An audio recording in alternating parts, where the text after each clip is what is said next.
Welcome back to my channel life of Liza. जिन महिलाओं अभी प्रेगनेंसी प्लानिंग कर रहे हो या फिर जो लोग बहुत जल्दी प्रेग्नेंट होना चाहते हो, उन लोगों के मन में एक सवाल तो ज़रूर आता ही होगा कि आफ्टर इंटरकोर्स उन्हें कितने टाइम तक और कौन सी पोजीशन में सोए रहना चाहिए। तो नेचुरली जब मैं भी कंसीव करने की कोशिश कर रही थी तब मेरे मन में भी ये सवाल बहुत ज़्यादा था कि आफ्टर इंटरकोर्स मुझे कितने टाइम तक सोए रहना चाहिए और कौन सी पोजीशन में सोए रहना चाहिए और क्या उससे मैं बहुत जल्दी प्रेग्नेंट हो सकती हूँ। तो आइए आज इस बारे में बात करते हैं। देखिए, मैं कोई डॉक्टर नहीं हूँ या फिर कोई मेडिकल बैकग्राउंड से मैं नहीं हूँ।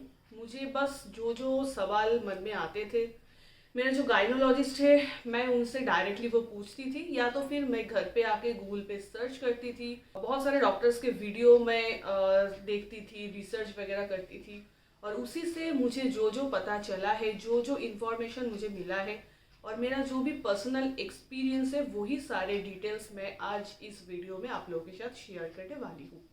तो मैंने डॉक्टर से ये पूछा, बहुत सारे मैंने डॉक्टर्स के वीडियो यूट्यूब में सर्च किया, मैंने गूगल पे, विकिपीडिया पे खुद से सर्च किया इसके बारे में। तो उसमें मुझे क्या क्या इन्फॉर्मेशन पता चला वही आज मैं आप लोगों के साथ इस वीडियो में शेयर करने वाली हूँ। तो फर्स्ट ऑफ ऑल डॉक्टर ने मुझे ये बताया था कि आफ्टर इंटर कोर्स मुझे 15 टू 20 मिनट्स तक लेटे रहना चाहिए। तुरंत जाके मुझे वॉशरूम पे नहीं जाना चाहिए क्योंकि ग्रेविटी के कारण हो सकता है कि जो सीमेन है वो बाहर आ जाए। तो इसीलिए 15 to 20 minutes is more than enough. उससे ज़्यादा 1 घंटा या फिर 2 घंटा आपको लेटे रहने की कोई भी ज़रूरत नहीं है। आफ्टर 20 मिनट्स अगर आप सोए रहते हो तो पुरुष के जो शुक्राणु है वो बहुत ही इजीली फैलोपियन ट्यूब मतलब बच्चेदानी तक आ जाते हैं। उतना टाइम इनफ है, उससे ज़्यादा टाइम आपको इस बारे में देने की कोई ज़रूरत नहीं है। अब बारी है, मैंने डॉक्टर से पूछा था कि कोई कोई ये मानता है कि पैर को अगर ऊपर करके सोए रहते हैं हम लोग 15 टू 20 मिनट्स, तो क्या उससे प्रेगनेंसी जल्दी ठहर सकता है।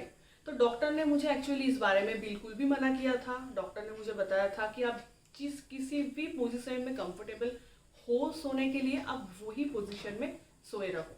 ऐसा नहीं है कि आप अगर पैर को ऊपर करके सो रहे हो तो फिर आपकी प्रेगनेंसी बहुत जल्दी जल्दी ठहर जाएगी या फिर जो भी मोटल स्पर्म है वो आपके फैलोपियन ट्यूब के अंदर जल्दी आ जाएगा।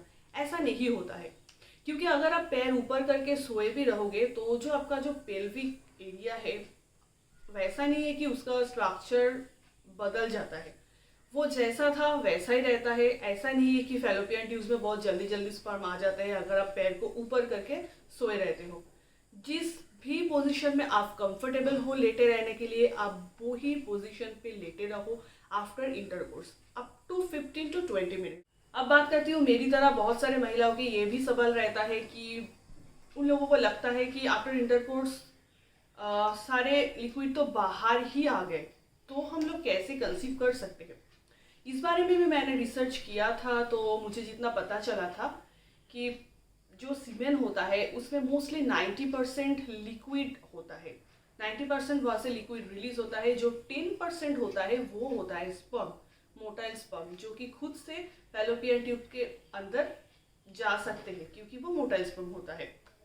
तो जो बाहर आ जाता है आफ्टर 15 टू 20 मिनट्स लेटे रहने के बाद भी जो पोजीशन बाहर आ जाता है वो बस लिक्विड होता है। जो कि सीमेन में 90% लिक्विड होता है वही लिक्विड आपकी बाहर आता है। वैसा नहीं है कि स्पर्म के साथ साथ वो लिक्विड भी अंदर फैलोपियन ट्यूब में जाता है, वैसा नहीं होता है। तो सभी के केस में वैसा ही होता है, जो 90% लिक्विड वगैरह रहता है वो ही बाहर आ जाता है। कभी कभी ऐसा होता है कि ड्यूरिंग इंटरकोर्स महिलाओं की वेजाइना से भी डिस्चार्ज वगैरह निकलता है, तो वो जो लिक्विड बाहर आता है उसमें जो महिलाओं की डिस्चार्ज वगैरह होता है, लिक्विड डिस्चार्ज, तो वो भी रहता है, तो वो भी बाहर आ जाता है। तो इसमें वैसे टेंशन लेने की कोई बात नहीं है कि आफ्टर 15 टू 20 मिनट्स उसके बाद भी मैं जब वॉशरूम पे जा रही हूँ तब देख रही हूँ कि बहुत ज़्यादा लिक्विड बाहर आ गया है। तो फ्रेंड्स वैसा नहीं होता है। जो 90% लिक्विड रहता है, सिर्फ 10% स्पर्म रहता है। आप अगर 15 से 20 मिनट लेते रहोगे तो वो 10% स्पर्म, जो मोटाइल स्पर्म होता है, वो इजीली फैलोपियन ट्यूब के अंदर चला जाएगा और जो 90% लिक्विड वगैरह रहता है वही सबके केस में बाहर आ जाता है। तो इसमें उतनी टेंशन लेने जैसी कोई बात नहीं है। अभी और एक सवाल भी बहुत सारे महिलाओं के मन में आता है, मुझे किसी किसी ने ये पूछा भी है पर्सनली, तो उन लोगों के लिए मैं ये बता रही हूँ कि बहुत सारे महिलाएं लुब्रिकेंट यूज़ करती है ड्यूरिंग इंटरकोर्स, क्योंकि उन लोगों की में भी संबंध रखने में कुछ प्रॉब्लम होता है, तो फिर उन लोगों को लुब्रिकेंट यूज़ करना होता है। तो जितना मुझे नॉलेज है, मैंने जितना रिसर्च किया था वो टाइम पे मुझे यही पता था कि ओव्यूलेशन के टाइम पे जब हम लोग संबंध रखते हैं तो वो टाइम पे लुब्रिकेंट यूज़ नहीं करना चाहिए। अगर आपके मैंडेटरी है, मतलब विदाउट लुब्रिकेंट यूज़ आपके इंटरकोर्स में प्रॉब्लम हो रहा है, आप रिलेशन नहीं रख पा रहे हो, तो आप यूज़ कर सकते हो, लेकिन मोस्टली ऑयल बेस्ड लुब्रिकेंट ही आपको यूज़ करना चाहिए। जैसे मेरे डॉक्टर ने मुझे स्ट्रिक्टली कहा था कि ओव्यूलेशन के टाइम पे, जैसे आप लोगों को पता है मेरा ओव्यूलेशन स्टार्ट ही होता था, उस टाइम पे डॉक्टर मुझे टाइम बता देते थे कि वो इंजेक्शन लेने के बाद कितने टाइम के बाद हमें संबंध रखना होता है। तो वो टाइम पे कोई भी लुब्रिकेंट वगैरह यूज़ करना अच्छा नहीं होता है, क्योंकि उसमें जो स्पर्म की मोटिलिटी है वो कम हो जाता है, तो उससे आपको जो प्रेगनेंसी के चांसेस है वो कम हो जाता है। तो मेरे हिसाब से अगर आपको उतने भी कोई ज़रूरत नहीं है लुब्रिकेंट यूज़ करने की, तो आप नॉर्मल टाइम पे यूज़ करो, वो ठीक है, लेकिन जो ओव्यूलेशन के टाइम है वो टाइम पे संबंध रखने के टाइम पे आप लुब्रिकेंट वगैरह यूज़ मत कीजिए, तो इससे आपकी जो प्रेगनेंसी की चांसेस है वो कम हो सकता है। तो अब और एक सवाल भी आता है कि जो लोग नॉर्मली ट्राई कर रहे हो प्रेगनेंसी के लिए, उन लोगों को कौन से टाइम पे संबंध बनाना होता है। तो जितना कि मुझे नॉलेज है, मैंने सर्च किया था, मुझे डॉक्टर ने जो बताया था, मॉर्निंग के टाइम पे स्पर्म काउंट थोड़ा ज़्यादा होता है कंपेयर टू इवनिंग और नाइट। तो अगर आप बहुत जल्दी जल्दी कंसीव करना चाहते हो तो मेरे हिसाब से आपको मॉर्निंग के टाइम पे संबंध रखना चाहिए। हाँ, लेकिन अगर आप इवनिंग के टाइम पे या फिर नाइट के टाइम पे भी संबंध रख रहे हो तो ऐसा नहीं है कि उसमें से आपकी प्रेग्नेंट होने की चांसेस बहुत ज़्यादा कम होता है। डॉक्टर की भाषा में ये 19-21 का फ़र्क होता है। तो आप जिस भी टाइम पे कंफर्टेबल हो सकता है कि आप मॉर्निंग के टाइम पे बिजी हो, तो आप नॉर्मली नाइट के टाइम पे या फिर इवनिंग के टाइम पे भी संबंध रख सकते हो, लेकिन ऐसा कहा जाता है कि मॉर्निंग के टाइम पे जो स्पर्म काउंट है वो ज़्यादा होता है। तो हो सके अगर आप मॉर्निंग के टाइम पे संबंध रख सकते हो तो उससे थोड़ा बहुत 1 to 2% चांसेस ज़्यादा होता है जल्दी जल्दी कंसीव करने का।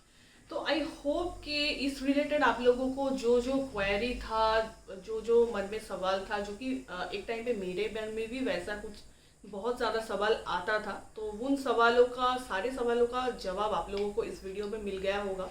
इसके बाद भी अगर आप लोगों को कोई भी सवाल है तो आप मुझे कमेंट बॉक्स में मेंशन करके ज़रूर पूछ सकते हैं। मैं मेरी पर्सनल एक्सपीरियंस से मैंने जो जो एक्सपीरियंस किया है वो मैं आप लोगों के साथ शेयर करना ज़रूर पसंद करूँगी। तो ये था मेरा आज का छोटा सा एक वीडियो। आई होप कि आज आप लोगों को मेरा ये छोटा सा वीडियो थोड़ा सा भी हेल्पफुल लगा होगा। अगर ये हेल्पफुल लगा है तो प्लीज़ एक लाइक ज़रूर कर देना, और अगर आपने अभी तक मेरे चैनल को सब्सक्राइब नहीं किया है प्लीज़ मेरे चैनल को भी सब्सक्राइब कर देना, ताकि आगे जाके मैं जो भी वीडियो बनाती रहूँ complication related, child care related, pregnancy related, जो भी वीडियो मैं अपलोड करती रहूँ मेरी चैनल पे, उसकी नोटिफिकेशन आपके पास जल्द से जल्द आ जाए। मिलते हैं नेक्स्ट वीडियो पे, टिल देन बाय बाय।